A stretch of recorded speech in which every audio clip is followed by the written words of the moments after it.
Welcome to This Explainer. Today, we're going to break down a system that every single one of us interacts with literally every day, yet very few of us actually understand.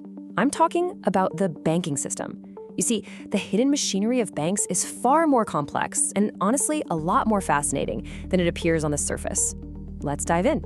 First things first, we have to address the biggest misconception out there.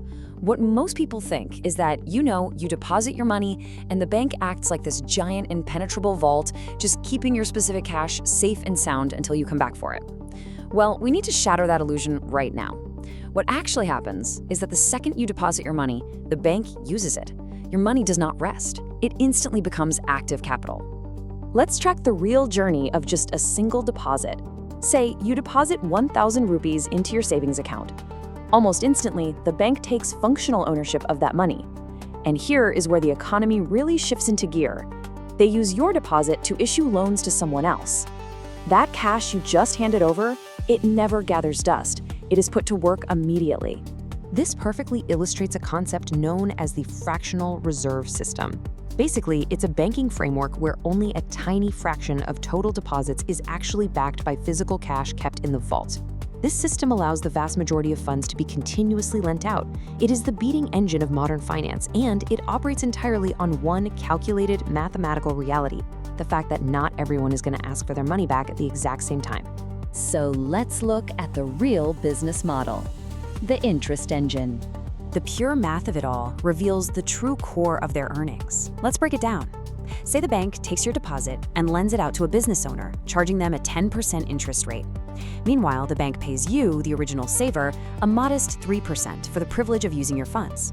That crucial 7% difference right there in the middle, that spread is the bank's profit margin.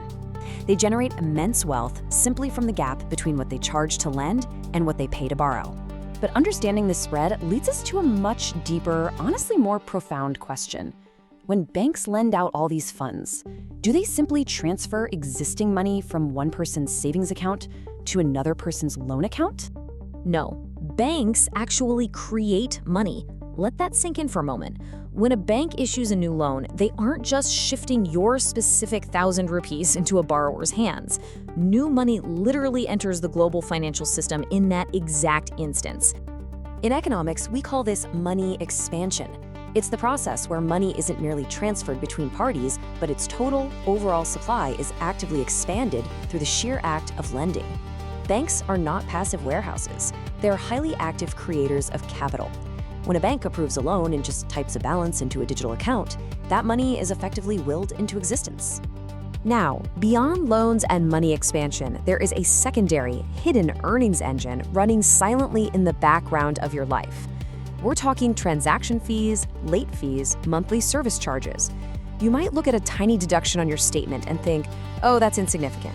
But when you scale these seemingly small penalties across millions of global users, they transform into massive, virtually automated revenue streams. So when you combine the fractional reserve system, the incredible power of money expansion, and these relentless fee structures, you start to realize the sheer scale of what banks ultimately hold. They control credit, they control loans, they control liquidity. This is not just about managing individual checking accounts, folks. This is about overarching structural dominance in the modern economy. At the end of the day, they control the money flow. Think of it this way. If capital and liquidity are the lifeblood of our society, the banking sector is the heart that dictates exactly where, when, and how fast that blood gets pumped. They decide which businesses expand, who gets to buy a home, and ultimately the pace at which a nation grows. And here is why all of this matters to you specifically. You save money, you take out loans, you swipe your cards. Through these completely ordinary, everyday actions, you are a vital participant in this machine. You are not just a spectator on the sidelines of finance. Your daily habits provide the exact fuel that keeps this entire system expanding. As we bring this explainer to a close, consider this incredibly powerful reality. Banks don't just store money. They use it to generate more money. Once you understand this hidden machinery, you start seeing every single transaction differently. So the next time you tap your card or check your balance, ask yourself, who is really benefiting from this transaction? And exactly what kind of power are they building with your money? This is CorpFile. Inside the world of big brands. Subscribe to explore the real stories behind the companies that shape our world.